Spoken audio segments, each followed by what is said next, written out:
Everyone knows lungworm is a growing concern in a lot of dairy farms. No one wants to hear those coughing cows in the summer, be it in the parlour when you're bringing them in. No one wants the clinical signs of parasitic bronchitis or pneumonia.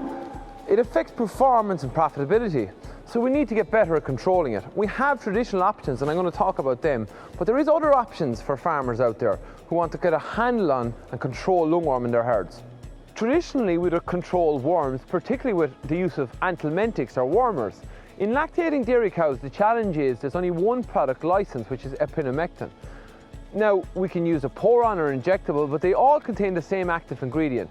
We need to look at strategies, particularly with anthelmintic resistance. This is the worms becoming resistant to the products we use, that will improve or maybe add to what we already do.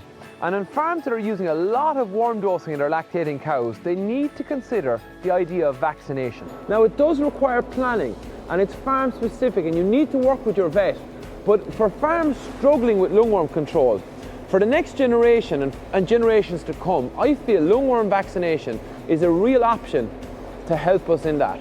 And it starts for Irish systems indoors. It's a live vaccine, it's an oral vaccine. It's one of our oldest vaccines actually, but it needs to be given in a very planned and coordinated fashion. Essentially what we're doing by controlling the exposure to this lungworm using the vaccine indoors, we're allowing immunity to develop when animals are outside. And what I've seen in my experience of it on farm is that the levels of lungworm population seem to decline on farms, but it needs to be continually done. It's not easy, but when it's worked properly, lungworm vaccination is really effective on farms in the management and control of lungworm. But you still must control other parasites through anthelmintics. If we think about what we've covered in our last videos and understanding that animals need to develop immunity to lungworm, that's what the vaccine does. It takes control of that immunity being developed in your herd, which allows better long-term management of lungworm.